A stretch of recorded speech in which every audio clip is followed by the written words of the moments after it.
হচ্ছে Mercedes auto driving feature, একদম neat and clean.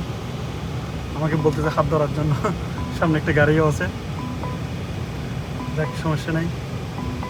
একটা ক্যামেরা আছে, এই যে একটা ক্যামেরা দেখা যাচ্ছে অলরেডি, যে অটো ড্রাইভিং ফিচারের মধ্যে আছে। অটোমেটিক বাড়বে কারণ ওই গাড়ির জন্য এই গাড়িটার স্পিড উঠতেছে না, মানে এটা কমায় কমায় রাখতেছে, মানে ওয়ার্নিং দিচ্ছে আমাকে। এটা হচ্ছে যে অটো ড্রাইভিং ফিচার, ওই গাড়িটা মেনটেন করে চলতেছে, মানে ওই গাড়ি যতটুকু ব্রেক করে ফেলতেছে, গাড়ি এখন অটোমেটিক ব্রেক করে ফেলতেছে কারণ ওই গাড়ির জন্য।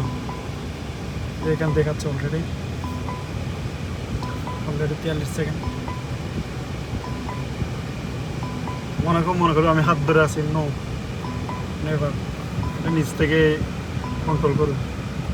দেখছেন ব্রেক, অটোমেটিক ব্রেক করে ফেলতেছে কারণ এই গাড়ির জন্য ওই গাড়ি ভয় পাইতেছে, মানে এই গাড়ির জন্য যেতেছে না, কারণ ব্রেক করে ফেলতেছে ওই গাড়ির সামনে গাড়ির জন্য। ওকে।